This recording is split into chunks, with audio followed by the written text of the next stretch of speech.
अगला टॉपिक लेके आ रहे हैं विद्युत धारा का तापीय प्रभाव। विद्युत धारा का तापीय प्रभाव क्या होता है कि जब किसी बैटरी से संयोजित चालक तार में धारा प्रवाहित की जाती है तो बैटरी के अंदर संयोजित जो रासायनिक ऊर्जा है वो उसके अंदर जो मुक्त इलेक्ट्रॉन होते हैं वो गतिज ऊर्जा में परिवर्तित हो जाती है। यानी मुक्त इलेक्ट्रॉन जो होंगे उसकी आपस में टक्कर होगी और टक्कर होने से वो क्या हो जाते हैं, उसके अंदर रासायनिक ऊर्जा है वो उष्मा ऊर्जा के रूप में परिवर्तित हो जाती है।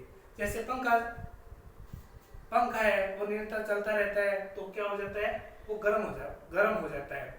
तो ये क्या होता है, विद्युत धारा का तापीय प्रभाव होता है। और इसके अलावा जैसे अगर किसी प्रतिरोध तार के अंदर संपूर्ण जो ऊर्जा है यानी जो रासायनिक ऊर्जा है वो क्या है, उष्मा ऊर्जा के रूप में परिवर्तित हो जाती है तो उसको क्या बोलते हैं, उसके अंदर वो संपूर्ण ऊर्जा परिवर्तित हो जाती है, वो तो तापीय प्रभाव होता है। तो तापीय प्रभाव के अंदर हम एग्जांपल पूछे जैसे विद्युत इस्त्री है, विद्युत हीटर है, विद्युत गीजर है, ये सारे क्या है इसके एग्जांपल है। अब इसके अंदर जो उष्मा है, उत्पन्न उष्मा होती है वो किस सूत्र से ज्ञात की जा सकती है, तो हम कहेंगे कि T समय में Q आवेश प्रवाहित करने पर उसका विभवांतर V उत्पन्न होता है। तो किया गया कार्य कितना होगा, तो किया गया कार्य बराबर क्या होगा, किया गया कार्य W बराबर क्या होगा, VQ होगा। अब Q किसके बराबर होता है, Q बराबर क्या होता है, Q बराबर होता है IT।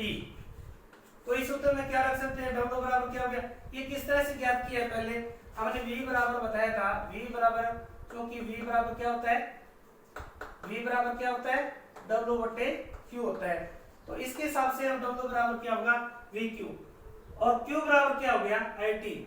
सबसे पहले बताया था विद्युत धारा इसे कहते हैं Q आवेश प्रति सेकंड प्रवाहित करने पर, यानी आवेशों के बहने की दर को विद्युत धारा कहते हैं। वैसे I बराबर Q बटा T लिया था ना, तो Q बराबर क्या हो गया, IT हो गया। तो W बराबर क्या हो गया, W बराबर VIT हो गया। यानी अगर किया गया जो कार्य होता है वो किसके अंदर परिवर्तित हो रहा है, यानी उष्मा के रूप में परिवर्तित हो रहा है, तो उस स्थिति में हम क्या लिख सकते हैं कि H बराबर क्या हो गया, H बराबर किया गया कार्य किसमें परिवर्तित, उष्मा के रूप में, तो VIT हो गया। अब V बराबर क्या होता है, इस V बराबर RI बताया था कि नहीं बताया था, ओम के नियम के अनुसार V बराबर RI हो गया। तो इस हिसाब से हम क्या लिखेंगे, H बराबर I स्क्वायर RT हो गया। ये सूत्र याद रखना है अपने को, जिसको जूल का तापमान भी बोलते हैं, ठीक है। तो H बराबर I स्क्वायर RT ये सूत्र लगेगा। इसके अंदर जो उत्पन्न उष्मा प्रतिरोध चालक तार के अंदर उत्पन्न उष्मा जो है धारा के वर्ग के समानुपाती, नोट करना भी, उत्पन्न उष्मा किसके समानुपाती है, एक तो कंडीशन बताओगे, पहली कंडीशन तो इसके अंदर धारा के वर्ग के समानुपाती होती है, धारा के वर्ग के समानुपाती होती है।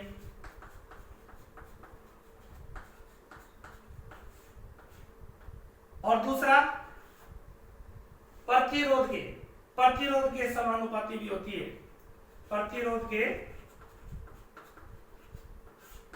समानुपाती होती है।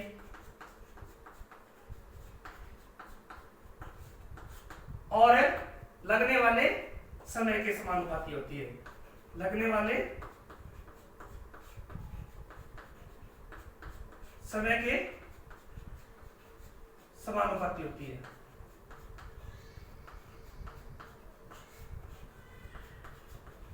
बस इसी के अंदर ये कोई न्यूमेरिकल भी आ सकता है, तो अपने को उत्पन्न उसमें H बराबर I स्क्वायर RT के हिसाब से बतानी है। अगर इसके बारे में ये पूछे तो धारा के वर्ग के समानुपाती है, ये सूत्र याद रखोगे तभी बता पाओगे। और प्रतिरोध के भी समानुपाती होती है और लगने वाले समय के समानुपाती होती है। इससे अगला जो टॉपिक है वो बहुत ही ज्यादा इंपॉर्टेंट है, वो है विद्युत शक्ति की परिभाषा बतानी है। विद्युत शक्ति किसे कहते हैं, विद्युत शक्ति किसी विद्युत परिपथ में प्रति सेकंड किए गए कार्यों को क्या बोलते हैं? विद्युत शक्ति बोलते हैं। किसी विद्युत परिपथ में धारा प्रवाहित करने पर प्रति सेकंड किया गया कार्य है वो शक्ति कहलाता है। ये परिभाषा बताओगे। किसी विद्युत परिपथ में धारा प्रवाहित करने पर प्रति सेकंड किया गया जो कार्य है वो विद्युत शक्ति कहलाता है। विद्युत शक्ति का मात्रक भी वाट होता है। तो विद्युत शक्ति, इसका जो सूत्र स्थापित करोगे, इंपॉर्टेंट चीज है। विद्युत शक्ति बराबर क्या होता है? कार्य बटे समय। विद्युत शक्ति बराबर क्या होता है? कार्य बटे समय। विद्युत शक्ति को P पावर और ये W वर्ग और T समय। P बराबर W बटे T हो गया। अब इसका सूत्र स्थापित करोगे तो पहले भी बताया था कि W बराबर क्या होता है? W बराबर होता है VQ। W बराबर क्या होता है? VQ होता है। और Q बराबर क्या होता है? Q बराबर IT होता है।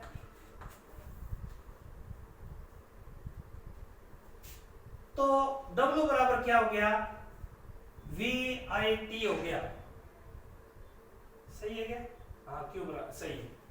P बराबर W बटे T बताया। W बराबर क्या हो गया? VQ हो गया। अब Q की जगह क्या बताया है? Q बराबर किसके बराबर है? IT के बराबर है। तो क्या हो गया? VIT हो गया। इस तरह से बताना है। तो इसकी जगह क्या रखना है अपने को? VI और T रखना है अपॉन T।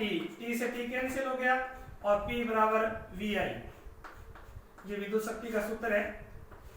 आगे भी पूछा जा सकता है, इसको आगे भी बढ़ा सकते हैं। V बराबर क्या होता है? V बराबर RI होता है। V बराबर RI होता है। तो एक नया जो सूत्र है, P बराबर क्या हो गया? P बराबर RI और इंटू I, यानी P बराबर I स्क्वायर R भी होता है। P बराबर I स्क्वायर R भी हो सकता है। I बराबर क्या होता है? इसके अंदर रखेंगे हम। I बराबर क्या होता है? I बराबर V बटे में R होता है। I बराबर V बटे में R होता है। तो इसके अंदर रखेंगे तो P बराबर क्या हो गया?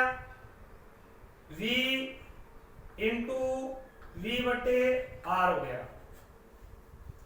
इसके हिसाब से लिखेंगे तो V की स्क्वायर हो गई। तो P बराबर क्या हो गया? V स्क्वायर बटे R। ये भी विद्युत शक्ति का ही सूत्र है। इनमें पूछा जा सकता है विद्युत शक्ति की परिभाषा। किसी विद्युत परिपथ में धारा प्रवाहित करने पर प्रति सेकंड किया गया कार्य जो विद्युत शक्ति कहलाता है। कार्य बटे समय सूत्र हो गया P बराबर W बटे T। यहाँ गलती हो जाती है। W बराबर किसके बराबर है? VQ के बराबर है। Q किसके बराबर है? IT के। तो W बराबर क्या हो गया? VIT हो गया। अब VIT यहाँ रख दिया W की जगह, T से T कैंसिल कर दिया और P बराबर VI हो गया।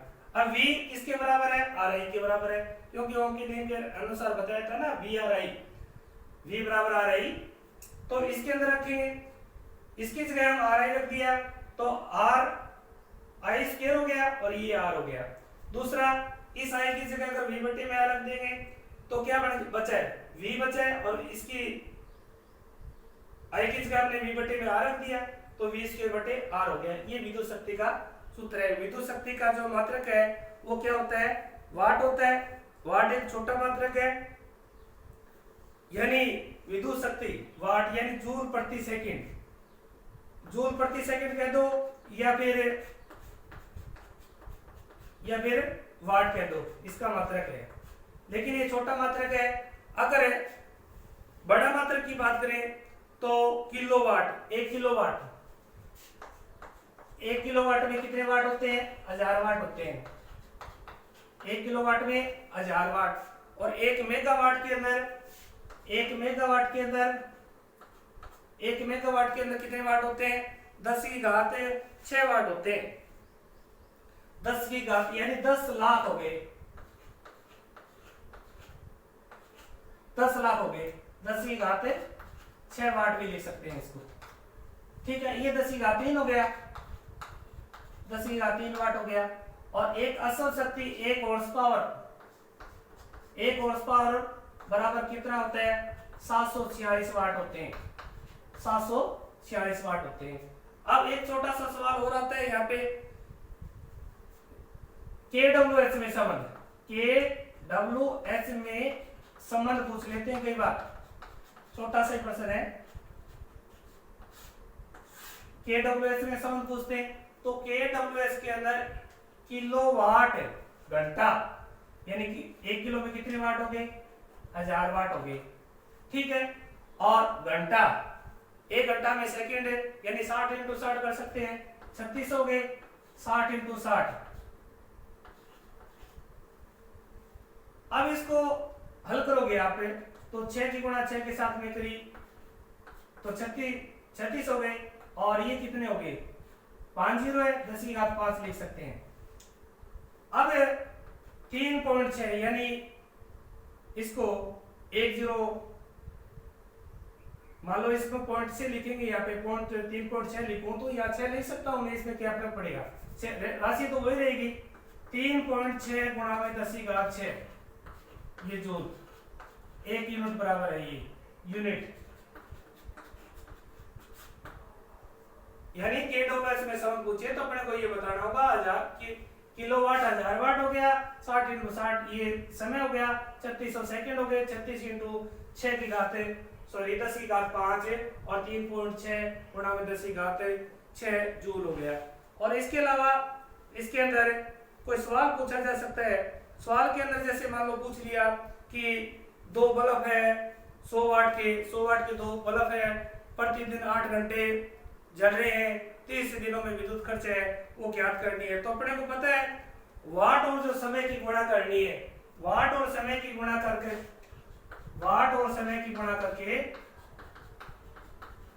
अपने को भाग देना है कितने का? 1000 का, यूनिट निकालने के लिए। सवाल के अंदर क्या बताया? बल्ब है, बल्ब द्वारा विद्युत खर्च, बल्ब द्वारा विद्युत खर्च है कितने बल्ब बताए? 2 बल्ब बताए, कितने वाट के? 100 वाट के, और कितने घंटे चल रहे हैं? 8 घंटे चल रहे हैं। ठीक है, और 1 महीने का बताना है, साथ में 30 दिनों का बताना है, और 1000 का भाग देना है। ये तो कट गई 3 जीरो, और ये कितने हो गए? 8 × 24 और 24 दूनी 48 यूनिट उत्तर आ गया। अगर कोई सवाल इस तरह से पूछे आपसे कि विद्युत खर्च पूछे, कई बार इसमें 1 यूनिट का मूल्य दे रखा होता है, तो 48 की गुणा कर दो, तो वाट और समय की गुणा करके 1000 का भाग देना है। कुल कितने वाट है, कितने बल्ब है, कितना समय दे रखते हैं, सभी की गुणा करके उसमें 1000 का भाग दे देना। बल्ब द्वारा विद्युत खर्च है, जैसे 2 बल्ब थे यहाँ पे 100 वाट के हैं, 8 घंटे चल रहे हैं, 30 दिनों का पूछा है, तो इसमें भाग दे दिया हमने 1000 का। तो आज हमने क्या बताया आपको? एक तो विद्युत धारक तापीय प्रवाह बताया, विद्युत शक्ति है, किलोवाट घंटा में संबंध है, न्यूमेरिकल है। इसको आप अच्छी तरह से याद करना, लिख के याद करोगे तभी समझ में आएगा। ओके।